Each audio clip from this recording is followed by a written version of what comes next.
Hey guys, welcome to the next tutorial of ethical hacking and penetration testing via Kali Linux.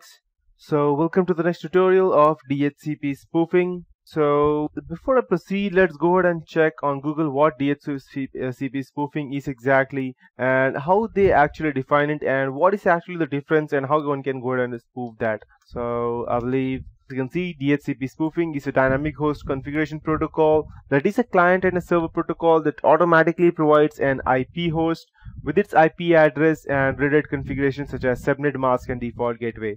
So as you can see that anytime I go and connect to the internet, I am automatically provided the IP addresses for all of these things. Let me just go and open it out to you.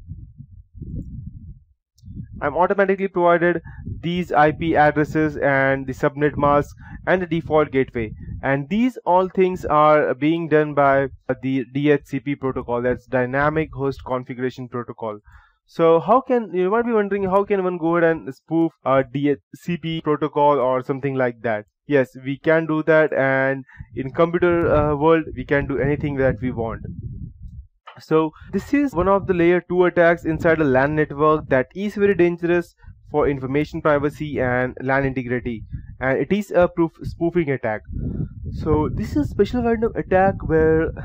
the attacker can gain access to the network traffic by spoofing responses that would be sent by a valid DHCP server, so you won't even recognize whether it's fake or it's original. And this attack is using a technique, again the same technique, that's Arp spoofing, also called as Arp cache poisoning or the Arp poison routing, that's APR, and that is a simple LAN attack technique. Arp spoofing will allow the attacker to intercept frames on the LAN and modify the traffic, stop the traffic, or simply snip all the traffic and do whatever he wants. So this is possible because all the communication in LAN is now crossing the attacker's interface, and this communication is vulnerable to packet sniffing as well. So you might be wondering what would be the difference between DNS spoofing or ARP-CP spoofing, because they all do the same thing but still they're different ways. Yes, you are right. The reason being that all of them have different faults and flaws, and sometimes you may not be able to go ahead with the ARP spoofing or DNS spoofing, but one or the other thing always works, because there's one or the other fault in a line and you can always go ahead and take down any kind of network. The only thing that you need would be a proper open port or a proper way to go ahead and break into that firewall.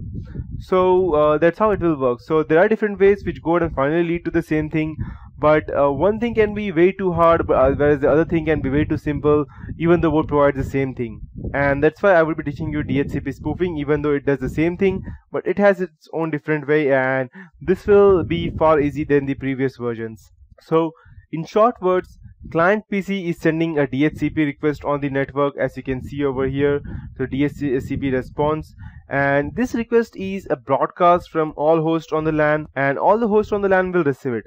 Only the DHCP server knows what this request means, and in the normal situation only the real DHCP server will reply to this request. So DHCP server is then replying to the client with messages that will configure the host client PC with IP address, subnet mask, and the default gateway. So this is the attacker, the rogue DHCP server, and this is the original DHCP server. So when we have an attacker PC in the network,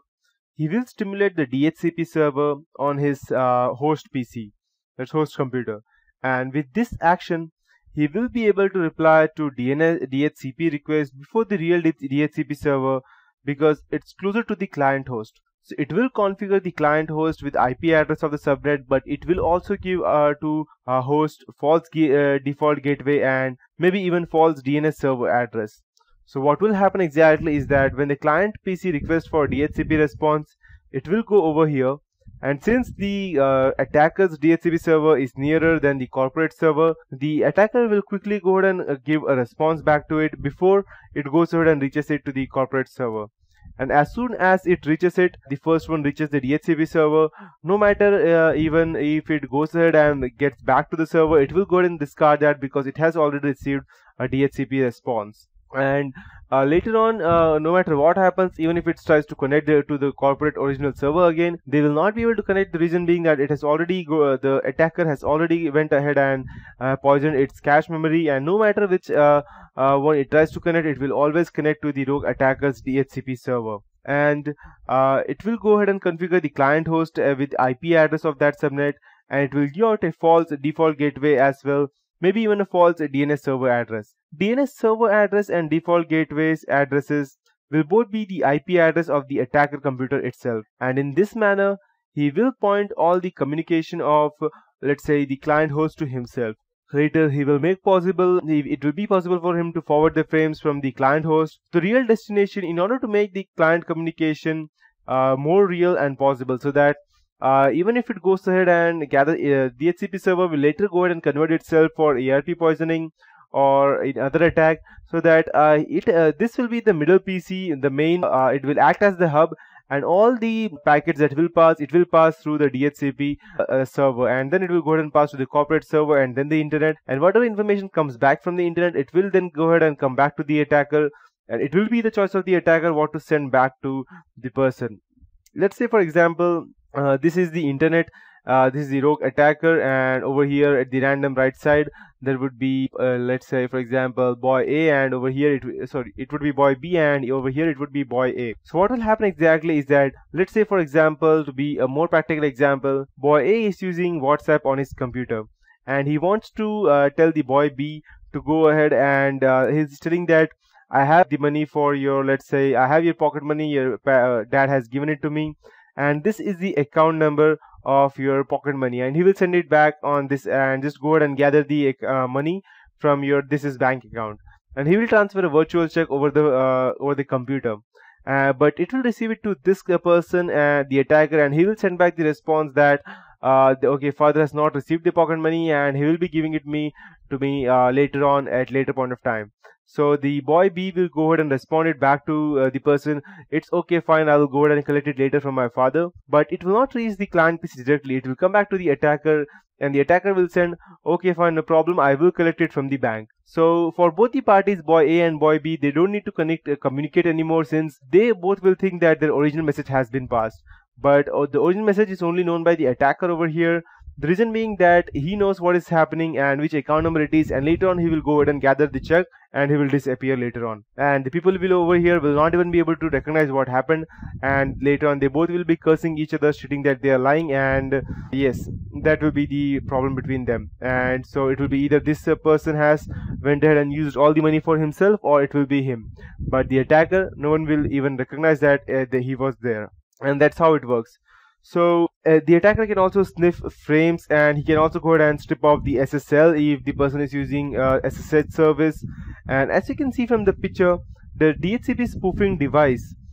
is situated in the local area network position. So he has the possibility to reply to the client DHCP request before the request is able to reach to the real DHCP server. The legitimate server may also reply, but if the spoofing device is on the same segment as the client, its reply to the client will arrive first, and the intruder DHCP reply offers an IP address and supporting information that designates the intruder as a default gateway or the domain name system. So what this person will do exactly, it is that first it will go ahead and respond it back to itself, and the original message will be passed over here. But by the time this response, the original response, the first response comes back from the corporate server, the attacker will already have the access, and the DHCP response may not even pass through this. It may pass if the attacker is already connected. The response will pass through the attacker's point of view, and once it goes ahead and transfers from the attacker's point, then the attacker will even know what the IP address and the MAC ID of the DHCP server are, and what are, let's say, a gateway or default gateway. The attacker may then go ahead and spoof its original gateway the same as a corporate server. So even if the person goes and tries to get the IP address where it was connected, it will see the corporate server's original IP address and the MAC ID, which are spoofed by the attacker, and they won't even come to know, because they will think that it was normally connected, and it may be some other problem why they were not able to connect, or they have had a loss for some any X amount of money. So And the intruder DHCP server offers an IP address and supporting information that designates the intruder as a default gateway or the DNS server, that's the domain name system. And in the case of gateway, the clients then forward packets to the attacking device, which in turn sends them to the desired destination. So this is known as the MITM attack, and it may be entirely undetected as the intruder intercepts the data flow to the network, but it is not stopping the network traffic, because if it stops, then the client may try to connect to the corporate server in some other way, or he may troubleshoot it, and that is not what the attacker wants. So he will not go ahead and attacker will not go ahead and stop the traffic unless it is actually necessary. So the ARP spoofing can also be used for good purposes, and very often we are being able to see wireless networks that are redirecting us to sign up page when we want to access wireless LAN or internet across the Wi-Fi. So network registration tools may redirect unregistered hosts to a sign up page before allowing them full access to the network. It is mostly used in Wi-Fi hotspots or hotels such as McDonald's or something like that. When you go over there and you try to access the free internet, they will first redirect you to their own Airtel or whichever Vodafone or whichever internet they are using, and they will go ahead and ask you to go ahead and first use your let's say your mobile number to go ahead and register. And as soon as you register your mobile number, you will get a 6 to 7 digit code which you will have to enter, and only then the internet will start. The reason for that would be that any random person can go ahead and use the internet for fake reasons, and the person who is actually going ahead and using that, if he uses for any malicious purposes, then the owner of the Wi-Fi or the hotspot will be able to recognize by using the mobile number, until unless the mobile number is also fake and that is also spoofed from somewhere else. So I cannot say that there can be always solutions to all the problems, because as the number of solutions increases, the number of problems will always increase. And so it is mostly used in McDonald's and other sorts of network to control the access of mobile devices to the internet, and sometimes make user pay for the internet access. So for that purpose, they are redirected using ARP spoofing to a device known as head-end processor that goes ahead and redirects these things. So ARP spoofing can be used to implement redundancy of network services. A backup server may use ARP spoofing to take over a server that has crashed and apparently transparently offer reduced redundancy. So these are the examples that an ARP spoofing is not only used for malicious purposes, it is also used for good purposes, but it depends upon the nature of the person as to how he sees that. So that would be it for this tutorial. In the next tutorial, I will be starting with the ICMP redirection, and finally the traffic tunneling and port stealing.